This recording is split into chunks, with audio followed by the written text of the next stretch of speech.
राजा पुरूरवा की राजधानी है। शुक्ल पक्ष की रात है और प्रतिष्ठानपुर के समीप एकांत पुष्प कारण में आकाश से नुपुर की ध्वनि सुनाई दे रही है और बहुत सी अप्सराएं एक साथ नीचे उतर रही हैं। सभी अप्सराएं धरती पर उतरकर फूल, हरियाली और झरनों के पास घूमकर गीत और आनंद मनाती हैं। जिनमें से सहजन्या कहती है, धुली चांदनी में शोभा मिट्टी की भी जगती है, कभी कभी यह धरती भी कितनी सुंदर लगती है, जी करता है यहीं रहें हम फूलों में बस जाएं। रंभा कहती है, दूर दूर तक फैल रही दूबों की हरियाली है, बिछी हुई इस हरियाली पर शबनम की जाली है, जी करता है इन शीतल बूंदों में खूब नहाएं। मेनका कह रही है, आज शाम से ही हम तो भीतर से हरी हरी हैं, लगता है आकंठ गीत के जल से भरी भरी हैं, जी करता है फूलों को प्राणों का गीत सुनाएं। तीनों अप्सराएं समवेत गान करती हैं। रंभा कहती है, बिछा हुआ है जाल रश्मि का मही मग्न सोती है, अभी मृत्यु को देखकर स्वर को भी ईर्ष्या होती है। मेनका पूछ रही है, कौन भेद है, क्या अंतर है धरती और गगन में? उठता है यह प्रश्न कभी रंभे तेरे भी मन में?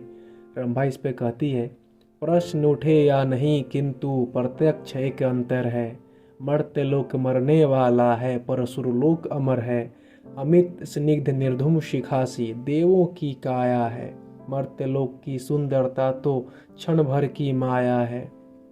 मेनका कहती है, पर तुम भूल रही हो रंभे नश्वरता के वर को, भू को जो आनंद सुलभ है नहीं प्राप्त अंबर को, हम भी कितने विवश गंध पी कर ही रह जाते हैं, स्वाद व्यंजनों का न कभी रसना से ले पाते हैं, हो जाते हैं तृप्त पान कर स्वर माधुरी श्रवण से, रूप भोगते हैं मन से या तृष्णा भरे नयन से, पर जब कोई ज्वार रूप को देख उमर आता है, किसी अनिर्वचनीय क्षुधा में जीवन पर जाता है, उस पीड़ा से बचने की तब राह नहीं मिलती है, उठती जो वेदना यहाँ खुलकर न कभी खिलती हैं, किंतु मर्त जीवन पर ऐसा कोई बंध नहीं है, रुके गंध तक वहाँ प्रेम पर यह प्रतिबंध नहीं है।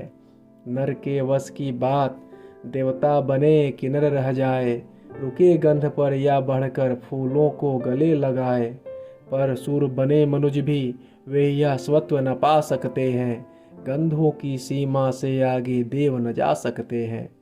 क्या है यह अमरत्व, समीरों सा सौरभ पीना है, मन में धूम समेट शांति से युग युग तक जीना है, पर सोचो तो मर्त्य मनुज कितना मधुरस पीता है, इन ज्वलंत वेगों के आगे मलिन शांति सारी है, क्षण भर की उन्मत्त तरंग पर चिरता बलिहारी है।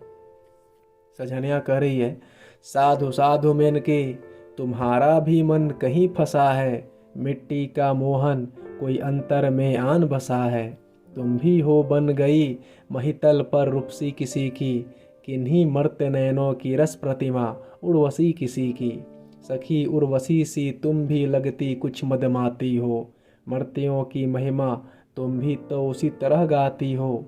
रंभा कहती है, अरे ठीक तूने सहजन्य अच्छी याद दिलाई, आज हमारे साथ यहाँ उर्वशी नहीं क्यों आई? सजन्या बतलाती है, वाह तुम्हें ही ज्ञात नहीं है कथा प्राण प्यारी की, तुम ही नहीं जानती प्रेम की व्यथा दिव्य नारी की, नहीं जानती हो कि एक दिन हम कुबेर के घर से लौट रही थी जब, टूटा लुब्ध शयन सा हमको त्रास अपमृत देकर, और तुरंत उड़ गया उर्वशी को बाहों में लेकर। रंभा पूछती है, बाहों में ले उड़ा? अरे आगे की कथा सुनाओ। सजन्या बतलाती है, यही कि हम रो उठी दौड़ कर कोई हमें बचाओ। रंभा पूछती है, तब क्या हुआ? सजन्या बतलाती है, पुकार हमारी सुनी एक राजा ने, दौड़ पड़े वे सदैव उर्वशी को अविलंब बचाने, और उन्हीं नरवीर निरपति के पौरुष से भुजबल से मुक्त हुई उर्वशी हमारी उस दिन काल कवल से। रंभा कहती है, ये राजा तो बड़े वीर हैं। सजन्या कहती है, और परम सुंदर भी, ऐसा मनोमुग्धकारी तो होता नहीं अमर भी। इसीलिए तो सखी उर्वशी उषा नंदन वन की, सुरपुर की कौमुदी कलित कामना इंद्र के मन की। सिद्ध वैरागी की समाधि में राग जगाने वाली, देवों की शोणित में मधुमय आग लगाने वाली। रति की मूर्ति रमा की प्रतिमा, तृषा विस्मय नर की। विधु की प्राणेश्वरी आरती शिखा काम के कर की। जिसके चरणों पर चढ़ने को विकल व्यग्र जन है। जिस सुषमा के मदिर ध्यान में मगन मुग्ध त्रिभुवन है। पुरुष रत्न को देख न वह रह सकी आप अपने में। डूब गई सुरपुर की शोभा मिट्टी के सपने में। प्रस्तुत है देवता जिसे सब कुछ देकर पाने को। स्वर्ग कुसुम वह स्वयं विकल है वसुधा पर जाने को। रंभा अब कहती है, सो क्या अब उर्वशी उतर कर भू पर सदा रहेगी। निरी मानवी बनकर मिट्टी की सब व्यथा सहेगी। सजन्या कहती है, सो जो हो पर प्राणों में उसके जो प्रीत जगी है। अंतर की प्रत्येक शिरा में ज्वाला जो सुलगी है। छोड़ेगी वह नहीं उर्वशी को अब देव निलय में। ले जाएगी खींच उसे उस नृप के बाहुवलय में। रंभा पूछती है, ऐसा कठिन प्रेम होता है। सजन्या बतलाती है, इसमें क्या विस्मय है। कहते हैं धरती पर सब रोगों से कठिन प्रणय है। लगता है यह जिसे उसे फिर नींद नहीं आती है। दिवस रुदन में रात आह भरने में कट जाती है। मन खोया खोया आंखें कुछ भरी भरी रहती हैं। भींगी पुतली में कोई तस्वीर खड़ी रहती है। सखी उर्वशी भी कुछ दिन से है खोई खोई सी। तन से जगी स्वप्न के कुंजों में मन से सोई सी।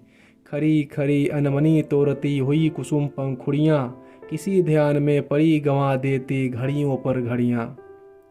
दृग से झरते हुए अश्रु का ज्ञान नहीं होता है।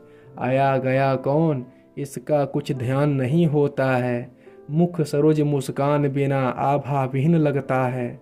भुवन मोहनी श्री का चंद्रानन मलिन लगता है। सुनकर जिसकी झमक स्वर की तंद्रा फट जाती थी। योग की साधना सिद्ध की नींद उचट जाती थी। वे नुपुर भी मौन पड़े हैं नीर आनंद सुरपुर है। देव सभा में लहर ला सकी अब वह नहीं मधुर है। क्या होगा उर्वशी छोड़ जब हमें चली जाएगी। रंभा कहती है, स्वर्ग बनेगा मही, मही तब सुरपुर हो जाएगी। सहजनिए हम परियों का इतना भी रोना क्या। किसी एक नर के निमित्त इतना धीरज खोना क्या। हम भी हैं मानवी की ज्यों ही प्रेम मुगे रुक जाएं। मिला जहाँ भी दान हृदय का वही मग्न झुक जाएं। प्रेम मानवी की निधि है अपनी तो वह क्रीड़ा है। प्रेम हमारा स्वाद मानवी की आकुल पीड़ा है। जन्मी हम किस लिए मोद सबके मन में भरने को। किसी एक को नहीं मुग्ध जीवन अर्पित करने को।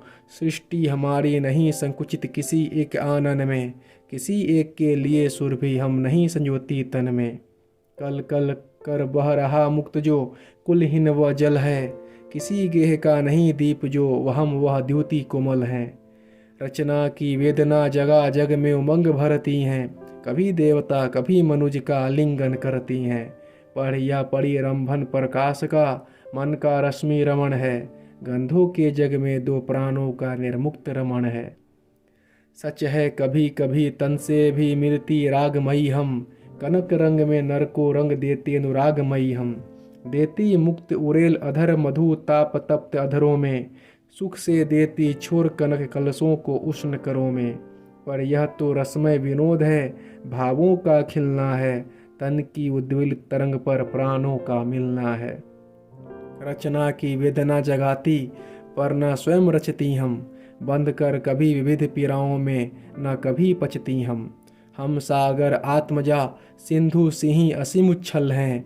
इच्छाओं की अमित तरंगों से झंकृत चंचल हैं। हम तो हैं अप्सरा पवन में मुक्त विहरने वाली।